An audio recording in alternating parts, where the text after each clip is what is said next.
برادران ملت اسلامی، السلام علیکم ورحمۃ اللہ وبرکاتہ۔ وعلیکم السلام ورحمۃ اللہ وبرکاتہ۔ الحمد للہ الحنان المنان الذي خلق الانسان وعلمه البيان، والصلاة والسلام على رسوله سید الانس والجان وعلى آلہ واصحابہ ذوی الخیر والاحسان، اما بعد فاعوذ باللہ من الشیطان الرجیم، بسم اللہ الرحمن الرحیم۔ وَأَمَّا بِنِعْمَةِ رَبِّكَ فَحَدِّثْ، صدق اللہ مولانا العظیم۔ بارگاہ رسالت معاذ صلی اللہ علیہ وسلم میں درود پاک کا ہدیہ پیش کریں۔ اللہم صلی علی سیدنا و مولانا محمد معدن الجود والکرم وآلہ واصحابہ الکرام وابنہ الکریم وبارک وسلم صلاة دائمة سرمدا ابدا۔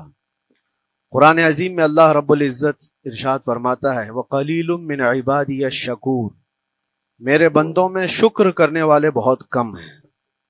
اور یہ بات صحیح ہے کہ بندے پر بے شمار نعمتیں اللہ تعالیٰ عطا کیا ہے، بے شمار ہیں۔ وَإِن تَعُدُّوا نِعْمَتَ اللَّهِ لَا تُحْصُوهَا، اگر تم اللہ کی نعمتوں کو گننا چاہو گے تو شمار نہیں کر سکو گے۔ شیخ سعدی رحمۃ اللہ تعالی علیہ فرماتے ہیں کہ تمہارا ایک سانس لینا بھی نعمت ہے، سانس کا باہر نکالنا بھی نعمت ہے، اور اگر صرف سانسوں کی نعمتوں کا شکر ادا کرنے پر بندہ بیٹھ جائے تو پوری عمر اس کی تمام ہو جائے۔ باقی نعمتوں کا کیا ہے؟ بے شمار نعمتوں سے نوازا ہے اللہ تعالیٰ نے، لیکن انسان کی فطرت میں یہ بھی ہے کہ کبھی ایک چیز کی کمی محسوس ہوتی ہے تو وہ واویلا مچاتا ہے، بہت شور کرتا ہے کہ مجھے یہ تکلیف ہوئی، وہ تکلیف ہوئی۔ اس کے صحت کے زمانے کو وہ یاد نہیں کرتا، مصیبت کے زمانے کو بہت جلدی یاد کرتا ہے۔ اسی لیے شکر گزار بندے بہت کم ہیں۔ عادت یہ ڈال لیں، جب مصیبت آئے، کوئی تکلیف آئے، تو ہمارے اندر یہ احساس پیدا ہو جائے کہ میرے گناہ اس سے بھی بڑی مصیبت کے لائق تھے، اللہ نے کم مصیبت عطا کی۔ جب کوئی بیمار ہو جائے، جب کبھی کسی آفت میں مبتلا ہو جائے تو یقیناً درد تو ہوتا ہے، آدمی سہن نہیں کر پاتا، لیکن احساس دل میں یہ پیدا کرے اگر وہ انصاف کرنے پر آئے رب تبارک و تعالی میرے ہر گناہ کے بدلے بڑی بڑی سزائیں دے سکتا ہے، میں چھوٹی سی سزا میں ملوث ہوں، اللہ کریم اس کا شکر ہے۔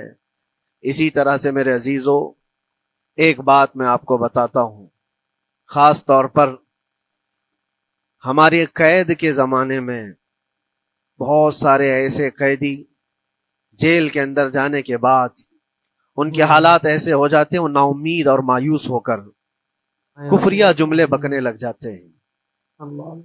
ان کے حالات ایسے ہو جاتے ہیں کوئی خدا نہیں، اگر ہوتا تو ہماری سنتا، بہت کچھ عبادتیں بھی کرتے ہیں، نہیں جب قبول ہوتی ہے تو مایوس ہو جاتے۔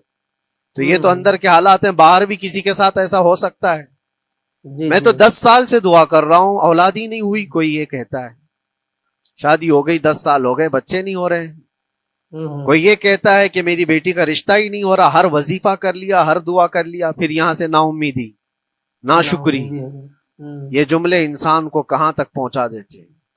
ایک بات میں آپ کو بتاؤں، مولا علی کرم اللہ وجہہ الکریم کی یہ حکمت بھری بات ہے، ارشاد فرماتے ہیں جب کبھی مصیبت آئے اللہ کی طرف سے تو یہ امتحان ہے یا سزا ہے، کیسے پتا چلے؟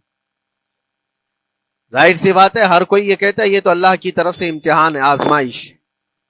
ہم بھی اندر تھے تو یہ بار بار احساس دلایا جاتا تھا، اور بعض لوگ یہ کہتے تھے کہ اللہ کی طرف سے آزمائش ہے، امتحان ہے، اس کو گزار لیجیے۔ بعض مرتبہ امتحان ہے اور بعض موقعوں پر سزا ہے، اور سزا کب ہے اور امتحان کب ہے یہ کیسے پتا چلے؟ بہت بڑا فارمولہ ہے۔ مولا علی کرم اللہ وجہ الکریم فرماتے ہیں جب کبھی تم پر کوئی مصیبت آئے تو یہ دیکھ لینا ان مصیبتوں کے دن میں تم اگر اللہ سے زیادہ قریب ہو گئے ہو، دعا زیادہ کرنے لگ گئے ہو، وظیفے زیادہ کرنے لگ گئے ہو، تو اس کا مطلب ہے کہ اللہ تعالیٰ تم کو امتحان میں رکھا ہے۔ اور اگر مصیبتوں کے آنے کے بعد بندہ دور ہو جاتا ہے اللہ سے، پھر وہ بفر جاتا ہے، گناہ زیادہ کرنے لگتا ہے، تو سمجھ لو یہ سزا میں ملوث ہے۔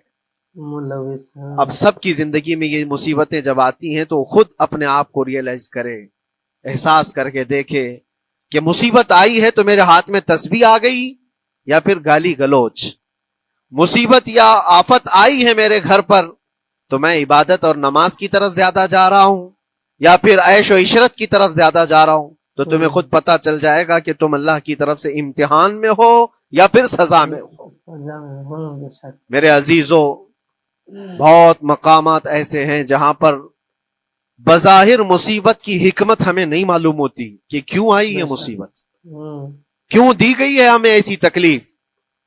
اسی کا نام تقدیر ہے کہ اللہ تعالیٰ کے لکھے ہوئے پر راضی رہنا یہ مومن کی شان ہے۔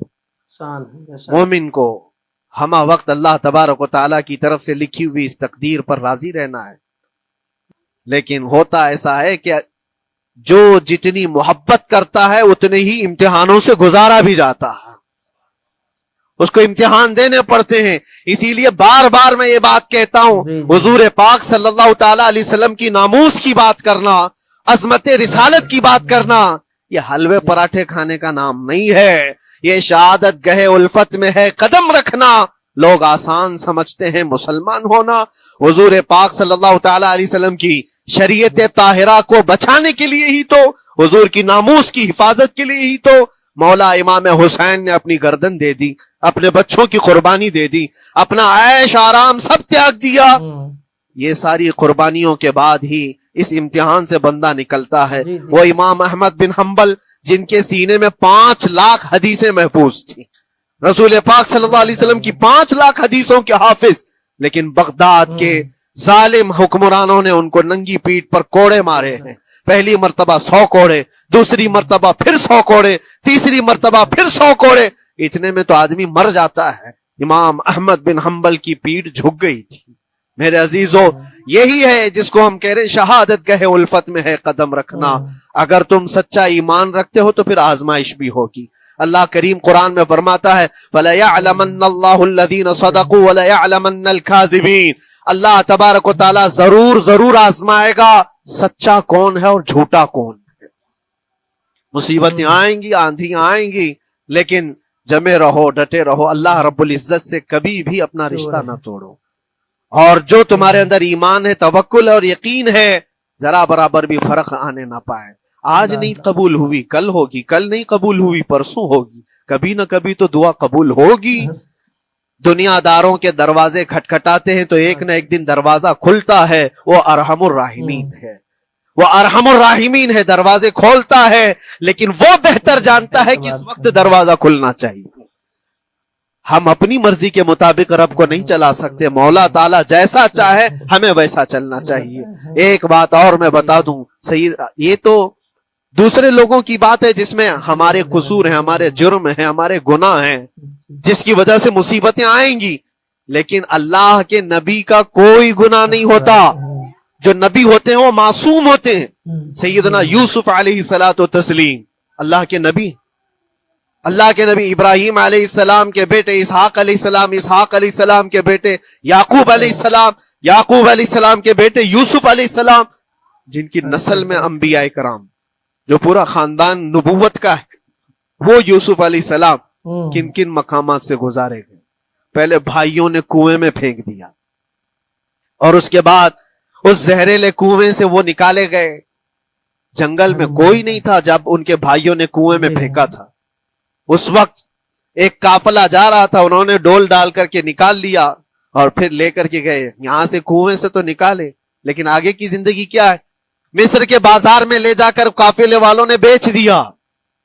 یوسف علیہ السلام پھر خریدے گئے، کس کے ہاں؟ عزیز مصر، بادشاہ مصر کے گھر میں، اور وہاں پر زلیخا آپ پر فدا ہوئی، پھر آپ پر الزام بھی لگایا گیا، اور اس الزام کی بنیاد پر آپ کو جیل بھیجا گیا۔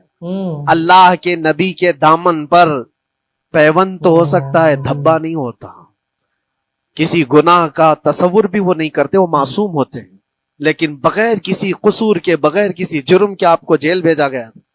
یوسف علیہ الصلوۃ والتسلیم جیل جب گئے، وہ نبی ہو کر کے، اور اس کے بعد دن کٹتے رہے، دن کیسے، ہفتے، ہفتے کیا، مہینے، مہینے کیا، سال. یوسف علیہ الصلوۃ والتسلیم کے 7 سال گزر گئے. جب کبھی کسی انوسینٹ کو، بے قصور آدمی کو تکلیف دی جاتی ہے تو اس کو احساس زیادہ ہوتا ہے، اور جرم کی وجہ سے جب کوئی تکلیف میں آتا ہے تو کمپرومائز کر لیتا ہے، میں ایسا غلطی کیا تھا، مجھے یہ جھیلنا پڑ رہا ہے. لیکن جس کا جرم ہی نہیں، نہ کردہ گناہ کی سزا جب دی جاتی ہے، بندہ بہت بکھر جاتا ہے، ٹوٹ جاتا ہے. لیکن وہ اللہ کے نبی تھے، توکل کیسا تھا، یقین کیسا تھا، صبر کے ساتھ نکالے.